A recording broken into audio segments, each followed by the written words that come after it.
Imagine running your entire global business from anywhere you want, but with all the perks of a legitimate EU company. Well, that's the big promise behind Estonia's E-Residency program. So today, we're putting that promise under the microscope. So let's get right to it. Is this thing really the ultimate tool for global entrepreneurs, a total game changer? Or is it just a very clever marketing gimmick? We're going to break it all down and find out. Before we dive into the exact tax benefits and whether Estonia residency is actually worth it, let's talk about the foundation. You absolutely cannot build a truly borderless global business if you are tied down by outdated local banking and heavy bureaucracy. Most international entrepreneurs try to string together random offshore accounts or cut corners on their digital setup.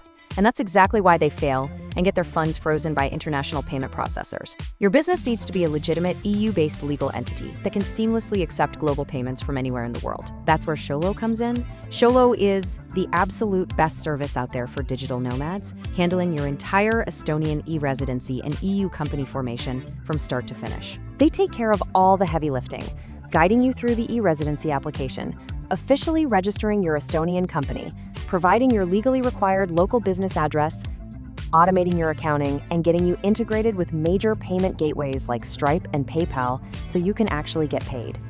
This is non-negotiable if you want to run a location-independent business and access the European market safely. I've put a special link in the description below. Use my link to get your borderless company set up right through Zolo today and unlock some exclusive discounts and perks. Get your foundation handled first, and then let's get into the e-residency breakdown. All right, first things first. What are we actually talking about here? At its core, e-residency is a government-issued digital identity. And I want to be crystal clear about something right up front. This is not a visa. It is not a path to citizenship, and it absolutely does not give you the right to live in Estonia. So if it's not residency, what is it? Well, you should think of it as a key. It's a special digital ID that unlocks the ability for anyone, anywhere in the world, to set up and run a trusted EU-based company 100% online. Now for the fun part, the teardown. What's the process actually look like to get one of these digital IDs? And more importantly, what's it going to cost you to get a business up and running? Okay, so the application itself is pretty straightforward. Just 4 main steps. You apply online, submit your documents, and explain why you want it. You pay a one-time state fee.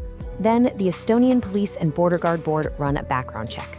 And the final, and really the only physical step, is you have to go in person to an embassy or another pickup point to collect your ID card and give your fingerprints. So let's talk numbers. What's the price tag look like? Well, as of 2025, the application fee for the e-residency card itself is 150 euros. Then the state fee to actually register your company is 265 euros. Now get this, the minimum share capital required is just 1 cent. Yeah, 1 cent, which makes this incredibly accessible. Then you'll have your annual running costs for things like a virtual office, and you can expect those to start at around 200 euros and go up from there. Okay, now let's talk about the feature that gets everyone's attention, the tax system. And it's pretty unique. For an Estonian company, there is 0%, that's right, 0% corporate income tax on any profits that you keep and reinvest back into the business. But, and this is a really important but, that 0% tax only applies to money you keep in the company. The second you decide to pay yourself a dividend or distribute those profits, they get taxed. The rate is a little funky, it's 22.78, which basically works out to be a 22% tax on the net amount that you take out. So we've looked at the specs and the numbers, but what about the real-world performance? Who is this program actually for? Let's take a look. You know, a few key groups really stand out. Solopreneurs. Think freelancers, consultants. They are the bread and butter of this program. It's also perfect for digital nomads, small businesses testing out a new idea, and even companies with a few founders who are all located in different countries. And it's become a huge deal for businesses that suddenly need an EU presence, like a lot of companies in the UK after Brexit. And that really brings us to the program's sweet spot. It's designed from the ground up for businesses that sell digital goods and services. We're talking IT, marketing, consulting, you name it. Basically, if your business deals in pixels, not packages, you're in the right place. Okay. Now for the most important part of any review, the pros and cons. We're going to put the major benefits right up against some of the really critical limitations. First up, the pros. And they are pretty compelling. You can set up and run a trusted EU company entirely from your laptop. That gives you access to the huge EU single market and easy SEPA payments. You can digitally sign documents, and they're legally binding across the entire EU. You're also working within a super stable, transparent system. And of course, you've got that unique tax system that encourages growth, all with really low setup costs. Now for the cons. And honestly, for some people, these are going to be absolute deal breakers. I'm going to say it again. It is not a visa. It is not a travel permit. It gives you zero rights to live or work in the EU. A bank account is not guaranteed. In fact, it can be a huge pain. It doesn't magically solve your personal tax situation at home. And if you sell physical products, the logistics and tax rules can become a complete nightmare really, really fast. Let's just zoom in on that banking issue for a second, because it is the single biggest hurdle people face. The program is very upfront about this. E-Residency does not guarantee you a bank account. Why? Because banks have their own rules.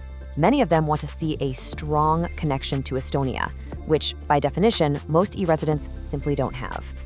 So we've laid it all out, the specs, the costs, the real-world uses, the good and the bad. It's time to bring it all together and answer the big question. Is e-residency actually worth it? Let's make this really simple. Who is the ideal user, and who should probably just steer clear? Well, it's perfect for digital freelancers, service providers targeting the EU, and remote-first small businesses. On the flip side, you should absolutely avoid it if your business sells physical goods, if you need a guaranteed bank account, if you're looking for residency rights, or if your customers are only in your local, non-EU country. So here's our final verdict.